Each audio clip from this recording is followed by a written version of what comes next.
So imagine for a second that you're in this position, your marriage ends, and, your kids are getting older, they're starting to move out. Right, the classic empty nest setup. Exactly. And Yeah. society has this very standard script for what you were supposed to do next. You downsize. Please buy a condo. Yeah, quiet, manageable apartment. You finally find some peace and quiet. But today's deep dive is about a woman named Sophie who basically looked at her newly empty, echoing house and she tore up that script entirely. She really did. Instead of embracing the silence, she filled that void with 14 new heartbeats. Which is, it's a radical rejection of the whole empty nest expectation. Totally. Because the instinct after a major life fracture, like a divorce, is usually to just retreat, right? To simplify. Just make things easier on yourself. Right, but Sophie goes in the absolute opposite direction. So we are looking at this deeply personal account of her household. And it consists of herself, her boyfriend, her 3 children, so that's 2 older sons and a daughter, and a staggering 14 animals. Yet, specifically, 6 dogs and 8 cats. Now, you listening right now might hear 6 dogs and 8 cats and immediately picture like one of those sensationalized reality TV shows about animal hoarding. Oh, yeah, the ones with the dramatic music. That's right. The smell, the chaos, the totally overwhelmed owners. But the mission of our deep dive today is to explore how this specific house operates as something completely different. It's really a profound study in mutual rescue. I love that term for this. Yeah, because this isn't a story of a woman drowning in pets.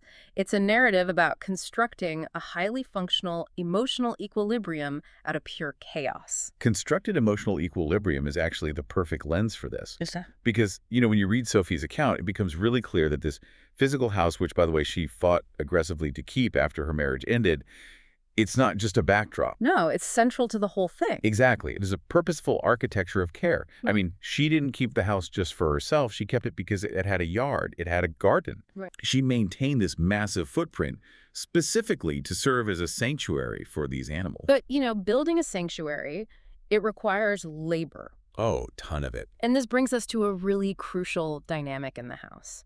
Sophie obviously has the vision, right? And she has this immense empathy. But she relies heavily on her boyfriend. A silent pillar. Yeah, she calls him the silent pillar of the home. He is the one who is physically managing this massive pack day in and day out. Doing the dirty work. Yeah, he handles the chores, he feeds them, he exercises just like infinite patience with the mess. Reading this, I kept thinking of it like an emotional power grid. Okay, I like that analogy. Sophie is generating the raw voltage of compassion, She's the one bringing these broken animals in. But without the boyfriend acting as the transformer or like the grounding wire, managing the actual physical reality. The whole house would blow a fuse. Exactly, like a chaotic startup needing a quiet COO to keep the lights on. Sophie even admits she outright says she couldn't maintain this pack without him. But, I have to ask you, is it fair to build a sanctuary on someone else's unseen labor?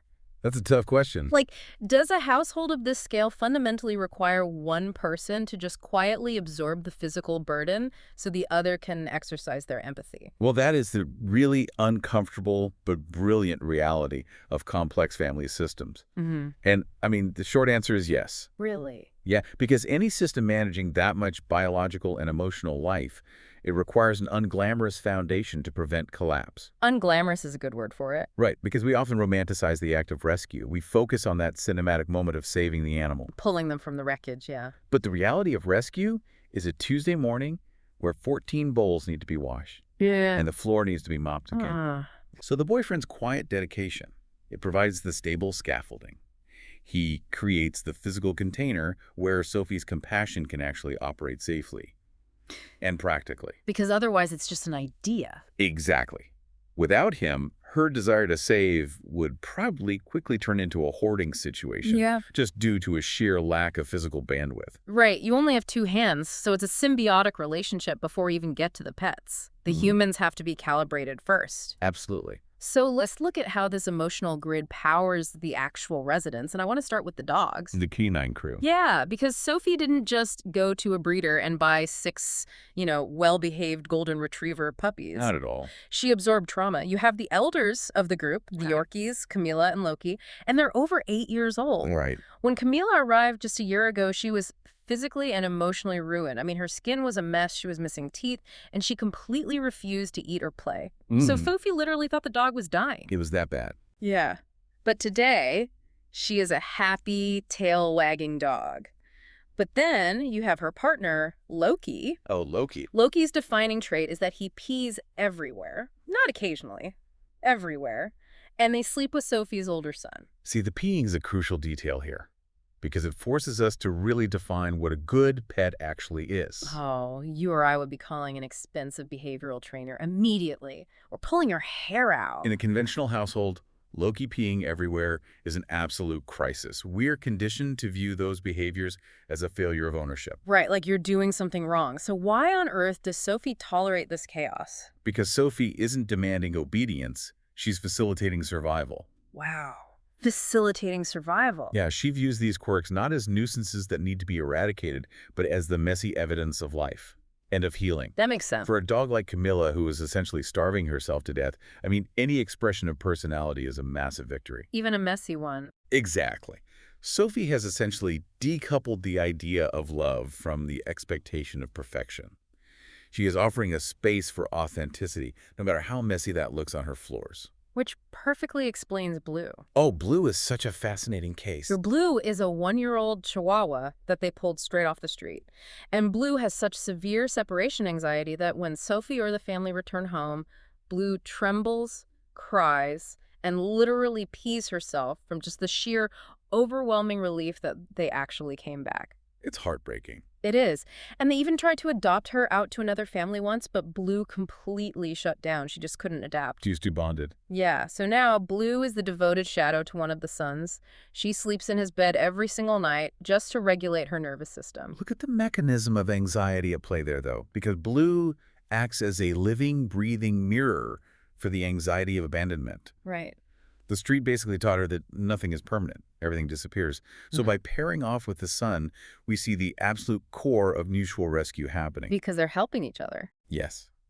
The anxious street dog finds physiological regulation in the steady heartbeat of the human. But flip that around. Think about what the human gets in return. Okay, what do they get? Well, a post-divorce environment is inherently fractured. Right? Yeah, your whole world is split in two. Exactly. So for a child navigating that, suddenly becoming the indispensable center of the universe, for a creature like Blue that provides a profound grounding sense of purpose. The human need to be needed. Exactly. It's incredibly powerful, but it's not all heavy trauma in that house. You also have the chaotic heartbeat of the home, which is the Pochi siblings. Puppies. Yes, 3 Pomeranian Chihuahua mixes. They're about a year old. They sleep in Sophie's room. Yeah. And you've got Nina, who is the ringleader. She starts all the games. The boss. And then Ñoño, who is the unpredictable loudmouth. He barks at absolutely everything. And he even specifically recognizes the sound of the boyfriend's car returning from the store and just loses his mind. Although, interestingly, he is completely silent at night. Right, which is weirdly polite. And then there's Oso, the athlete. He jumps so high he looks like he belongs in an agility show. But he's so emotionally sensitive that when Sophie scolded him once, he just went straight to his bed with a look of utter heartbreak. It really is a vibrant, functioning micro-society. And notice how all these dogs, I mean, from the traumatized elders down to the chaotic puppies, they are physically attaching themselves to the humans. Constantly touching them. Yes. They sleep in the beds. They tremble when separated. The dogs represent an intense, exhausting, but highly validating form of dependency. Which brings up a fascinating psychological pivot in her story. We see how this intense dependency heals the dogs and grounds the humans. Right. But what happens when you introduce creatures into this ecosystem that actively resist that dependency? The cats. Because the 8 cats in this house operate on a completely different frequency. If the dogs are like a triage ward of emotional need, the cats are like an open-door diplomatic embassy. The contrast is striking. Because if you are building an emotional ecosystem, having only dogs means you are constantly outputting energy. You're constantly trying to meet their massive need for attachment. It's exhausting. It is. But the cats provide a different kind of utility entirely. They provide the practice of honoring boundaries. You see that immediately with Kiwi, the backyard cat. Oh, Kiwi's story is incredible. Her origin story is horrific. She survived a complicated pregnancy with a literal hole in her chest, losing all her kittens except one. A miracle she survived it all. Yeah, and in the absolute panic of trying to save them, they didn't even check the surviving kitten's gender, so they just named it Gato, literally just cat. Which is pretty funny. And Gato, in this hilarious blurring of species lines, now sleeps with the older Yorkies. Yeah, Gato adapts to the dominant culture of the dogs, basically. But the older cats, they claim their space entirely on their own terms. Exactly. Take Coco, Kiwi's brother. Coco has essentially declared himself the ultimate landlord of the property. He owns the place. He does. He forces the humans to open the sliding glass doors for him at midnight, regardless of who is trying to sleep. And here is the most striking detail about Coco. The fur. Yes. Coco used to be almost completely white, but over time, his fur has darkened to the point where he's nearly black. Sophie writes that it's like life dyed him with his own strong character. It's such a brilliant observation on her part, because we know environment and stress can affect an animal's coat. Biologically, sure. But metaphorically, Coco changing colors is almost like a physical manifestation of his dominance. Right. He is darkening, he's becoming more solid, more imposing, mirroring his growing ownership of the space. He's literally taking up more visual weight in the house. Hmm. And then you have the cats belonging to the daughter. Now, the daughter actually moved out recently. She took her dog, Sally, who was an older dog gifted by her first boyfriend. But the cats stayed behind. Right, Lily and Hermes. Yeah. Lily is deeply reserved. She's distrustful, and she hates being touched. She occasionally escapes, but always comes back terrified, knocking frantically on the door to be let back in. Core thing. And her son, Hermes, is the polar opposite. He's the adventurer. He has his own little house by the door, and he pulls this incredible psychological trick. This part is so funny. He fakes escaping. He will walk purposefully toward the street, looking back just to make sure Sophie is watching and reacting, and then he just turns around and goes back to his little house. Hermes is exhibiting classic rebellious teenager behavior. Like sneaking out just to get caught. Exactly. Beta. It's a push-pull dynamic. He is testing the perimeter of her affection. He doesn't actually want to leave. He just wants the reassurance that if he were to leave, someone would care enough to stop him. Testing the boundaries. Yeah. And finally, there are the 3 babies they raise by hand with dawdles. Mimoso, who is confident and sleeps with the dogs. And then Presidente and Porky. The opportunist. Yes. Now, Presidente and Porky are fascinating because they actually prefer to hang out at the neighbor's house. Why? Because the neighbor gives them extra food. Naturally. And Sophie is completely unbothered by this. Well, this is where we uncovered the true depth of Sophie's philosophy. Think about the ego involved in modern pet ownership. What do you mean? We want our pets to love us best. We want absolute loyalty. Sophie raises Presidente and Porky from tiny, fragile bottle babies, investing countless hours of care into them. And waking up in the middle of the night to feed them. Right, and they respond by spending their days next door for better snacks. And she doesn't take it personally at all. Not even a little bit, because her motive isn't to buy their affection. Right. She doesn't demand interaction or loyalty in return for the care she provides. I mean, Lily is actively fearful, Coco is demanding, the bottle babies are opportunistic. They all have flaws. But Sophie honors all of those boundaries. Mhm. It proves her sanctuary is authentic. She just wants them to be safe, whether they are trembling in her lap or ignoring her from the neighbor's fence. It really is a remarkable lack of ego. But let's bring this soaring philosophy back down to harsh reality for a second. Let's do it. Because providing safety for 14 animals without an unlimited bank account, that is a brutal logistical mountain to climb. The economics of feeding 14 mouths is staggering. And small feet. They aren't just tearing open bags of premium kibble. Sophie and her boyfriend are basically running a massive catering operation. In their own kitchen. Yeah, they boil giant pots of rice, bones, and vegetables, mixing it into the dry food just to make it stretch. And the healthcare is even more daunting. The flea pill story. Yes. When a flea infestation hit the house, they couldn't afford 14 individual preventative treatments. So Sophie bought a single $100 flea pill from a pet store, brought it home, and meticulously divided it into 14 tiny portions so every animal could get a fraction of relief. That single pill represents such a fascinating collision between the modern commodified pet industry and this sort of grassroots survivalist empathy. Okay, I want to push you on that, because Sophie admits in her letter that people looking from the outside will judge her. Oh, of course they will. They will say she is hoarding, that she has too many animals, and that she simply lacks the resources for a pack this size. It's the easy judgment to make. And looking at that flea pill story, I mean, I have to ask the uncomfortable question. Where is the line between a beautiful, big-hearted rescue mission and just being overwhelmed? Right. We are told by a billion-dollar pet industry that if you aren't providing memory foam beds, monthly premium subscriptions, and top-tier veterinary care, you just shouldn't have a pet. Does love actually make up for having to split a single flea pill 14 ways? It's the central tension of her entire life, honestly. And it's a judgment she lives with daily. But to answer your question, we have to look at the baseline. Okay, what's the baseline? The billion-dollar pet industry bases its standards on an idealized, wealthy, sterile environment. Sophie's baseline is the street. Her baseline is starvation. It's Camilla refusing to eat, or Kiwi surviving a pregnancy with a hole in her chest. So the alternative wasn't a wealthy family adopting them. The alternative was death. Exactly. And we often mistakenly equate good care strictly with financial abundance.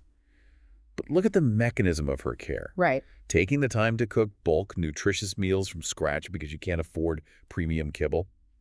That is care. It's a huge effort. Carefully calculating the weight and dividing a single pill Yeah. so no one suffers from fleas. Yeah. That is an incredibly high level of responsibility. That's true. Hoarding is characterized by neglect, by a loss of awareness of the animal's suffering. Sophie is hyper-aware. She knows all their quirks, their habits. Exactly.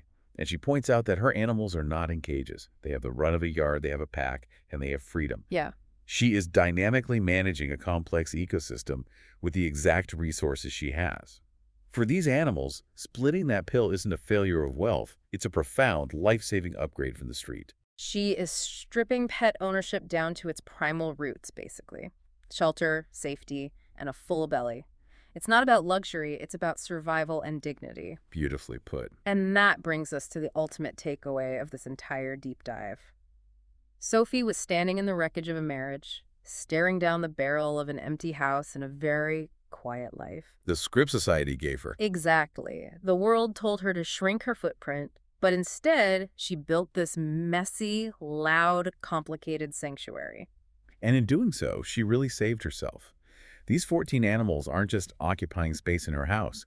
They are the catalyst for her resilience. How so? Well, when you are responsible for that much life, you do not have the luxury of giving up. They demand her attention, her physical effort, and her emotional presence. They need her to be okay. Right. They're the literal reason she gets out of bed and fights to keep the lights on and the mortgage paid. She states it perfectly in her own words. She says they are her reason to not give up. She gave them a physical home, a yard to run in, and a safe place to sleep. But the trade-off is that they gave her an emotional home, the echoing silence she feared. It never even had a chance to settle in. Not with 14 pets. Right. It was entirely replaced by barking, meowing, the midnight sliding glass door opening, the frantic peeing. Just the chaotic, vibrant proof of life. It forces a total reevaluation of what we consider a burden. And, as we wrap up this analysis of Sophie's world, I want to leave you, the listener, with a thought about your own life. I love this. We all have things in our lives that demand our time, our energy, and our resources, things that feel really heavy. Sure. But take a close look at the responsibilities you carry right now.